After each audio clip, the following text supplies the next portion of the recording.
2026 সালের 31শে ডিসেম্বরের পর প্রবাসীদের ইকামাতে অটোমেটিক হরফ চলে আসবে।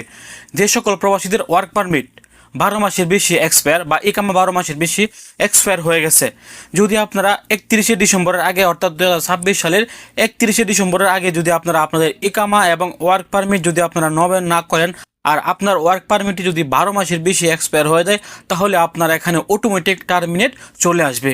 টার্মিনেট আসার পর আপনার এখানে 60 দিনের একটা সময় দেওয়া থাকবে।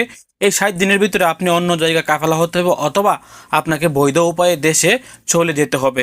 যদি আপনি দেশে না যান আর অন্য কোনো জায়গায় কাফেলা না হন, তাহলে আপনার এখানে হরফ চলে আসবে। প্রিয় সৌদি প্রবাসীরা যারা দীর্ঘদিন যাবৎ ইকামা এক্সপায়ার নিয়ে সৌদি আরবে বসবাস করতেছেন, আপনাদের কিন্তু শুধু ইকামা এক্সপায়ার না, তার সাথে কিন্তু আপনাদের ওয়ার্ক পারমিটটিও কিন্তু এক্সপায়ার। আপনারা এই 2026 সালের 31শে ডিসেম্বরের আগে আপনি আপনার ইকামা নবায়ন করুন এবং তার সাথে ওয়ার্ক পারমিটটিও কিন্তু অটোমেটিক নবায়ন হয়ে যাবে যদি আপনি ইকামার জন্য টাকা দিয়ে থাকেন।